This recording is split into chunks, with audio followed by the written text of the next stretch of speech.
Max here with a real quick teardown of the MEI, new old stock from Germany. Thank you, Inozenz, and Headphone Jack, because he let me tear his down.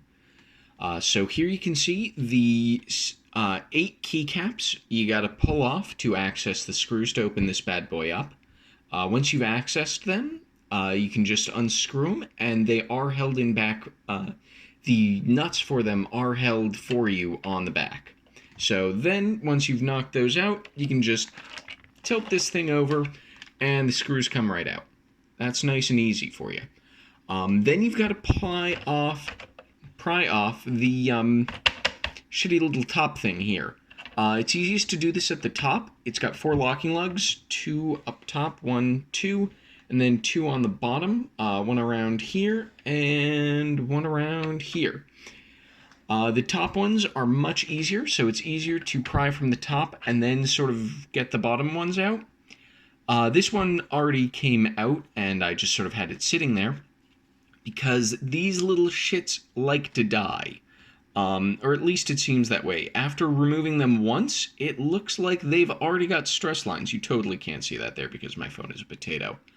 But after one use, they've already got stress lines. I wouldn't do this more than you absolutely have to, or this shitty little top thing will become even shittier as the legs break off. This is definitely the weakest part of the board. They really phoned it in here. I'm kind of disappointed. But we just toss that. Honestly, if it breaks, though, it's not like the board looks that bad without it. Fuck it. Then you just pop out the USB, well, not USB, PS over 2 connector. And then your PCB here is held in a bent position by being compressed top to bottom. And it's held by 3 locking lugs, one around here, and one around here. You kind of just have to pry it out. I've found it best to lift the top of the case off, pull it down a little bit to get it past the lug, and work like that. Try not to knock too many keycaps off. There's past one lug, and then this lug on this side seems to be the worst, the left side lug, but you get it out, and the PCB will sort of unbend and come out, and be careful that you don't get your PS2 connector caught. Put the keycap I lost back on.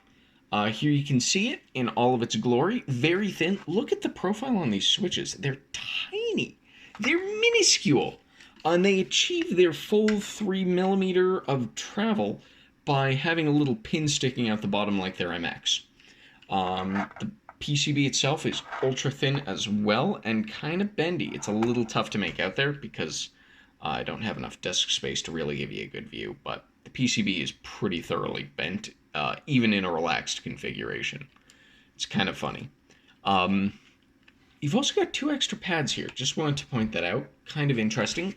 Looks like they've got good traces running to them as well. So you might actually be able to chop up the shitty plasticky bit here and just add 2 extra switches. I don't know where you'd get 2 extra switches, but you can do it.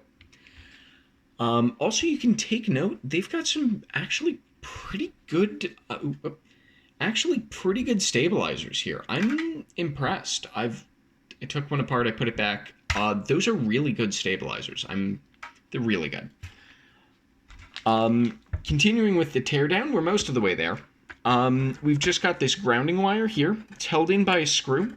You might be worried that there's something behind the screw that it anchors to. And you don't have to worry about that. It just anchors to this metal plate here. The plate is just titanic. It is thick as hell. It is dummy thick.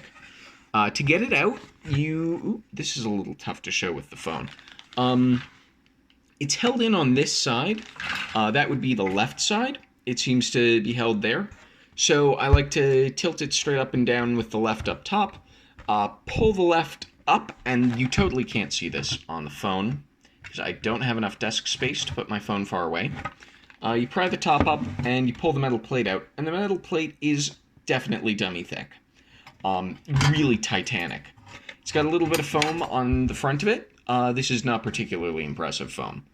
I think that if you loaded this thing up with some really good foam, and then you filled up the bottom with like really good foam, like shit tons of foam, like sorbethane's probably prohibitively expensive to actually fill this thing up with, but you could fit a lot of foam in here. You could make this thing sound lovely. You could also tape mod the PCB. There's a lot of work that you can do to this. Like, this keyboard sounds nice stock, but I think with mods, this thing can go to the moon. Again, titanic PCB, or titanic plate behind this thing.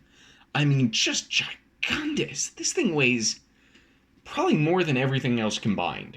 It'll be close at the very least. Monstrous. And that is actually pretty much the entire teardown. To put it back together, you just do the same thing in reverse. It's really easy.